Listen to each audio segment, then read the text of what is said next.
Yang dimaksud evolusi tak terbatas dari Iko Mikidomoe apa? Oke, mari kita bahas. Cerita Iko Mikidomoe ada dalam novel Bleach berjudul CFYOW yang rilis di tahun 2017, ditulis oleh Ryogo Narita dan diawasi langsung oleh Tite Kubo. Novel ini bersetting 6 bulan setelah kekalahan Yhwach. Di dalam novel tersebut memang dijelaskan bahwa Iko Mikidomoe merupakan sosok holo dengan evolusi tidak terbatas. Namun, arti tidak terbatas tidak dijelaskan lagi secara lebih rinci. Ada kemungkinan holo ini memiliki tahap evolusi yang tidak terbatas selama memakan atau melahap jiwa-jiwa atau makhluk lainnya. Tingkat evolusi tertinggi holo adalah kelas Fastolorde. Mungkin saja holo ini memiliki potensi untuk berevolusi ke tingkat yang lebih tinggi dari Fastolorde. Berbeda dengan Arrancar dan Espada di era Aizen. Pada dasarnya, mereka adalah holo tingkat Ajukas yang diubah menjadi Arrancar dan Espada. Ada juga beberapa holo tingkat Fastolorde yang menjadi Espada. Lantas, bagaimana kisah Iko Mikidomoe di novel tersebut? Dahulu kala, ketika zaman roh belum terbentuk sempurna, saat Shinigami belum memiliki persenjataan seperti era saat ini, di Hueco-Mundo, para holo Menos Grande hidup dengan sangat makmur dan berjaya. Para Menos Grande ini berevolusi menjadi holo Ajukas, dan beberapa bisa mencapai tahap Fastolorde, seperti Baragan yang menjadi Raja Hueco-Mundo. Namun di antara mereka ada satu holo yang Reryokunya terus meluap-luap dan terus mengalami evolusi. Holo ini melahap apapun yang ditemuinya. Hingga suatu waktu, dia pergi dari Hueco-Mundo ke dunia manusia, kemudian ke Soul Society.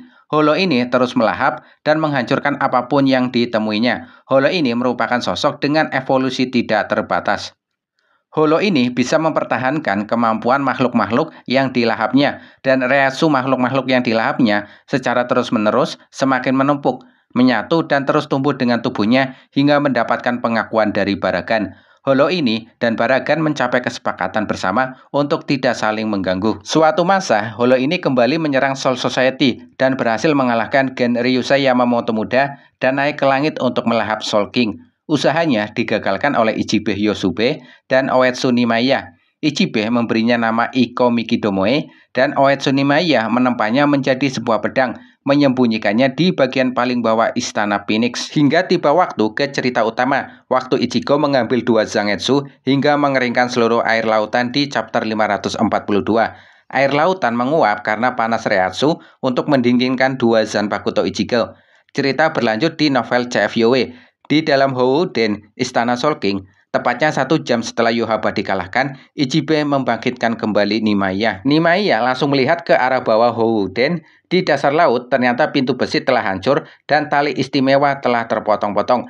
Seharusnya ada sebuah Zanpakuto di dalam sana. Tidak ada lagi Zanpakuto tersebut dan segel pun telah dihancurkan.